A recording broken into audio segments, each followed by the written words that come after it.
friends are calling you out to play. Come on, we'll make you feel right at home. Good day, Vail. Good day, Vail. Let's see what lies in store for you. There's so many things to see and do. Summer, winter, spring or fall, you're home in the Rockies as it all. So gear up, get ready to plan your day. The ideas are brewing, you're on your way. The fun is waiting outside your door. Good day, Vail. Good day, Vail. Hi, I'm Cece Zach, and I'm with Good Day Vail, and I am thrilled to be at Fill and Refill in Edwards to talk about this episode around sustainability. And in specifics, we're going to be talking around materials management and how we can change our behaviors and recycle in ways that I never even dreamed of until I spent the day with Allison Burgund, the owner of Fill and Refill. So stay tuned. Come right back, because this is a show you don't want to miss to learn how you can make a change for climate action here in the Vail Valley. Good day, Vail. Good day, Vail. Good day, Vail. Good day, Vail. Welcome back to Good Day Vail. This is Cece Zach, and I am so delighted to be here with Allison Burgund from Fill and Refill. Thank you so much for hosting us today. It's a pleasure to be here. Thank you so much for coming. Well, when we were preparing for the interview, I was just so enthralled with your background, and I think it's really important for the viewers to understand why you've been in Vail for as long as you have, how many years, why do you stay here, and just let everyone know all about you. Oh, sure. Great place to live, first off. So I grew up hiking and camping in the Pacific Northwest, and then made my way to Southern California for school. And I was even an outdoor guide, so I spent a lot of time in the outdoors, taking people around, enjoying, respecting nature. And so at some point, when I was living in Southern California, I came on a vacation here and obviously fell in love. Got a job, moved here, and what keeps me here is, the proverbial came for the winter, stayed for the summers, and it's just a great quality of life. So I love being here. And so how long has it been? 24 years. Wow, Yeah. You must have seen a ton of change here in the Valley. A ton of change. I saw Moe's Barbecue when they were in an empty lot with their rolled tow behind barbecues. So I've seen that flourish to their huge operation now. Love them. You're the first person that's used Moe's as a milestone in their time here. So I love it. Yeah, and I love it too, because now when I interview people, I'm going to start using that with them. Yeah. They're going to be like, oh God, you know a lot about this valley, Yeah. knowing that I've only been here for a few years. But back to you. So you have been just a pillar in society as it relates to your passion around waste management. I mean, I don't mean to be so blunt and use the words waste management, but you have done such an incredible job here in the Valley in instituting a way of life for behavior change. But where did that all come from, Allison? I had a super liberal upbringing in the Pacific Northwest and a lot of activists in my family. So I'd say most of my family was involved in saving nature or people in some respect. My aunt was a head attorney for Greenpeace. My uncle started the Public Defenders in Seattle, which is an organization that provides you an attorney if you can't afford one. And primarily, my father was an attorney for EPA for 30 years. Wow, EPA. EPA. So talk about change over 30 years. For wow. sure, for sure. Will he come on the show next time? We'll see. He lives in Texas, so we'll see if we can get him here. But some of the things that I had in my life on a daily basis were I had a picture on the wall in my dad's office of a hand and a little fish, and there was a paper clip the same size as the fish, comparing the size. And it was a fish that my dad had flown to Alaska to close a refinery that was polluting the streams that were killing that fish. So from when I was a really young age, protecting nature and your community and the earth was just a baseline. So I grew up with all kinds of patches on my backpacks from the Okefenokee Swamp, and I remember having my first little backpack from the first REI store in Seattle that I would stitch my little saving habitat patches on. So it's always been a part of my life. That being said, is there any memory that you have where you started to influence other people about these learnings that you had, for them to have a behavioral change around climate and climate action in some way, shape, or form? You bet. So when I was an outdoor guide in college, I remember water bottles were a thing even back then. We first had our Nalgene bottles and reusable bottles, and that was kind of the turning point where bringing a plastic bottle started to be, super uncool. Like, use reusable. It's right there. It's infinitely reusable. That's probably the time when bottled water started to take off. For sure, as a commercial option. Right. For consumers. And then they just added more and more and more and more options for that. Yeah. If we were to just ignore climate action, what's the thoughts that come to your mind if all of a sudden the world just decides to give up on climate action? What do you think would happen? Well, it increases the timeline on a lot of, trash buildup and, elements gone, resources gone. So you had mentioned to me earlier when we were chatting about, you have a figure in your mind about it, the trends that we're going, about how much time we have for landfill. Yes, that was one of the, yes, thanks for reminding me. Because that to me was just so striking, because it might not be in my lifetime, but go ahead and explain. Well, so landfills have a timeline because of the way that they can break down foods and they get filled, basically. So our local landfill has 50 years left, from what I understand.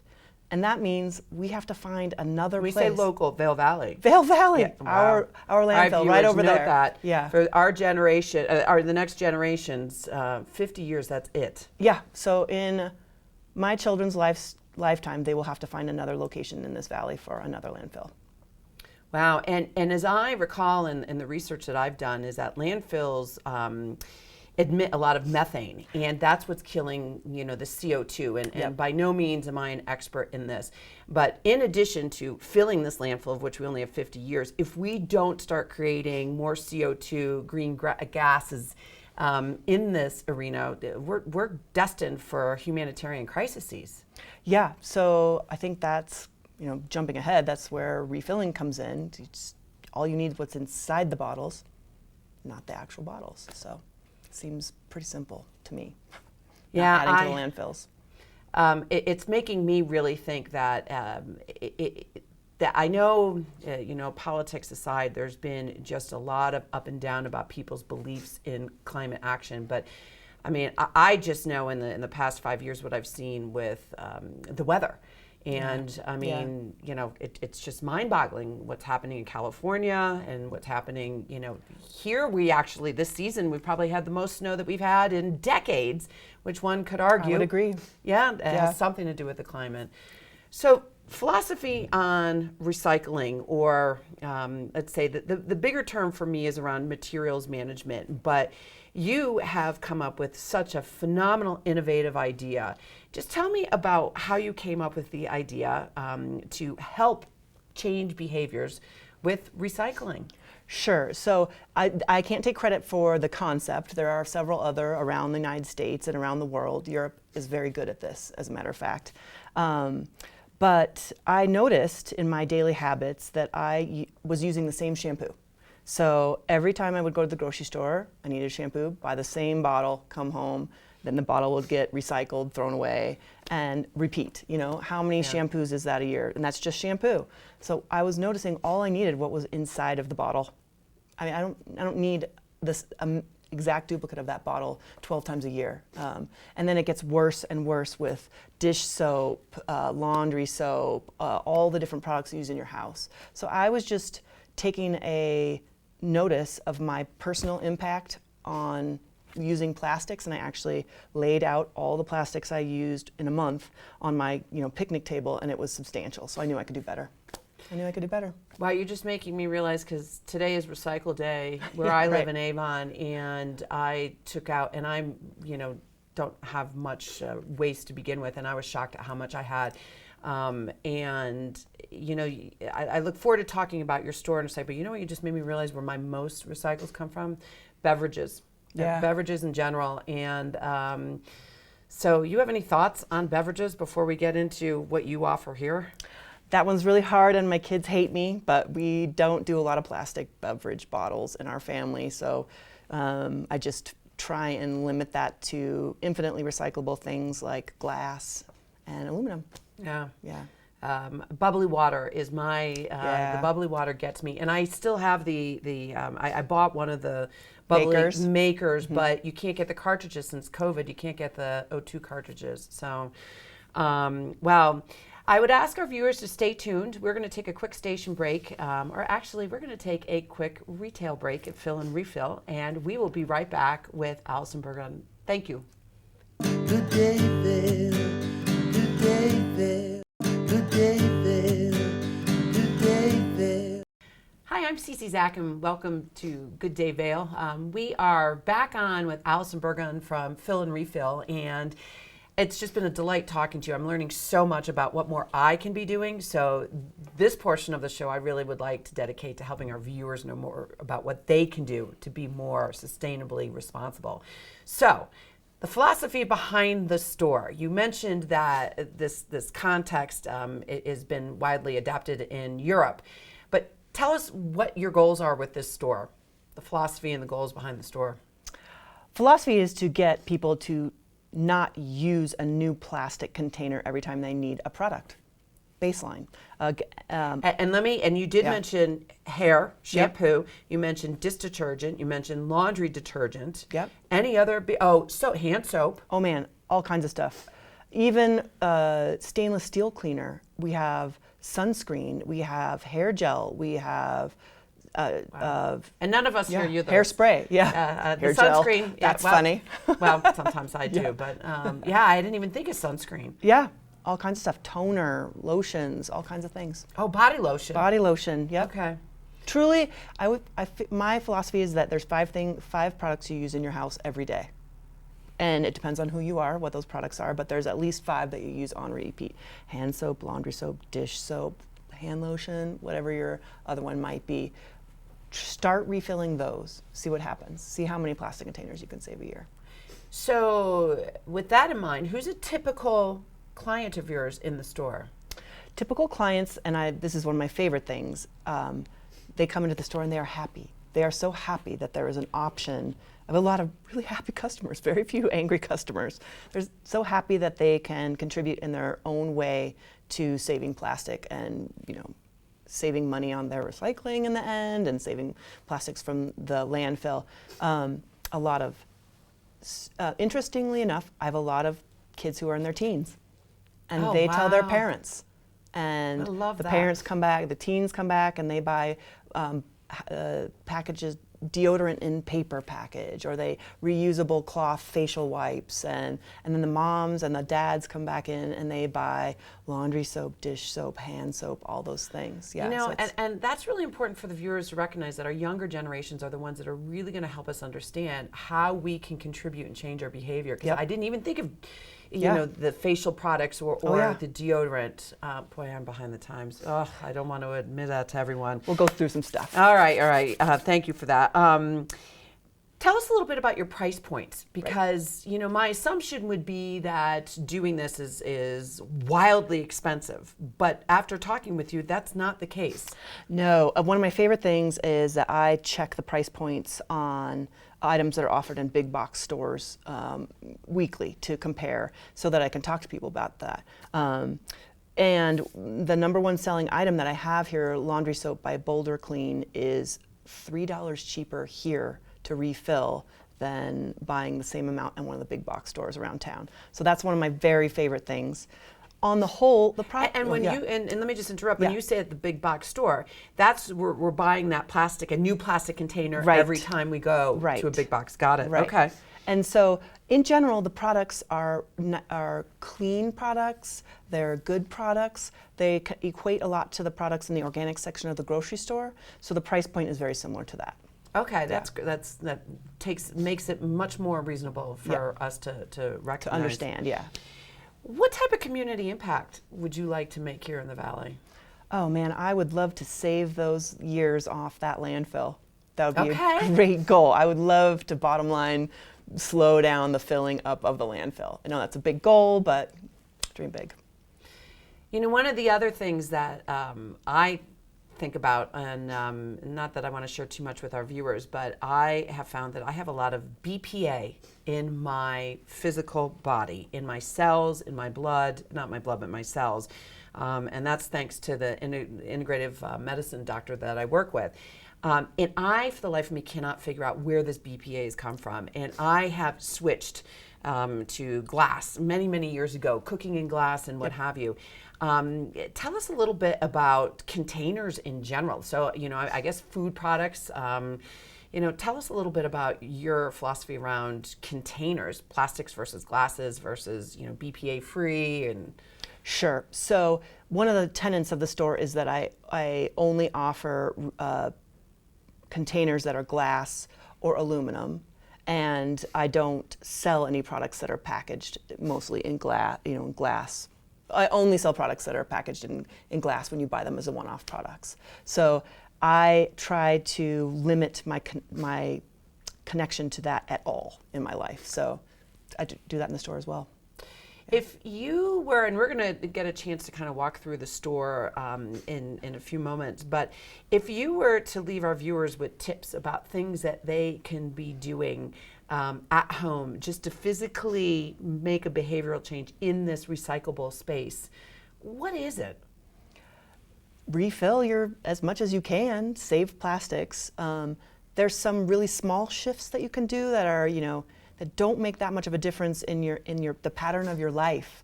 Like instead of using a plastic sponge in your kitchen, switch to a natural sponge. I didn't even realize. So a typical sponge has microplastics in it. Tons of microplastics in it. Everything has microplastics. Everything has microplastics in it. Yep. Switch to a non-plastic sponge in your sink, or switch to it's called a Swedish dishcloth.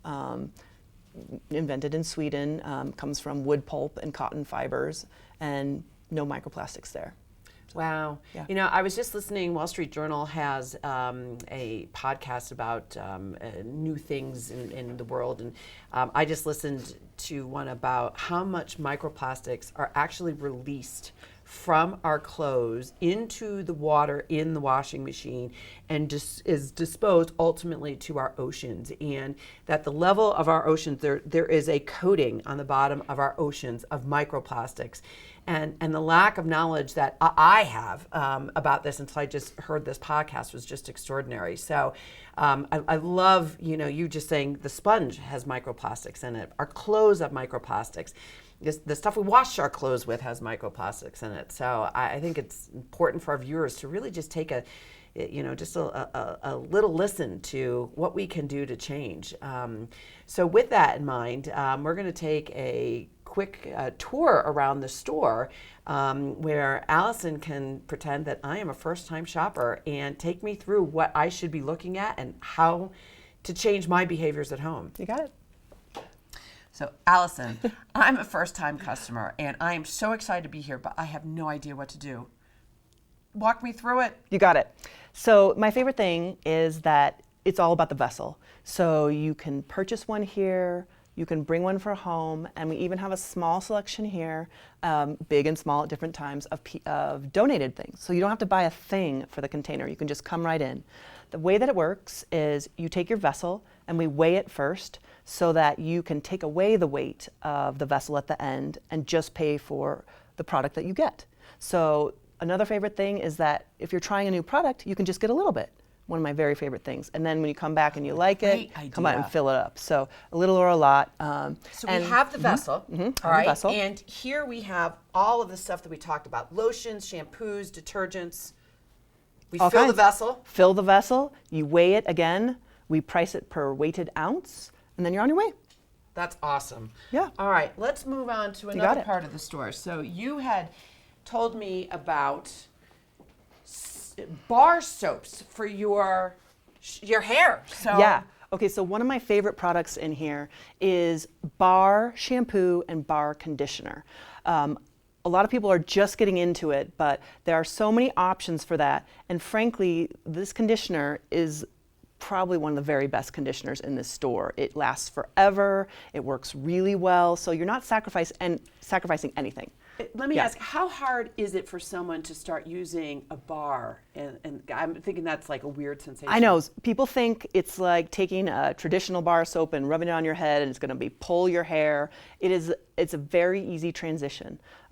People are a little leery of it, but then when they see the quality of the product, they keep coming back. Wow. Yeah. All right, the other one I love, for me, paper towels, reusable paper towels. Yes. So one of the biggest habits people find that they have at their house is just go get a paper towel for every use, drying your hands, wiping off the countertop.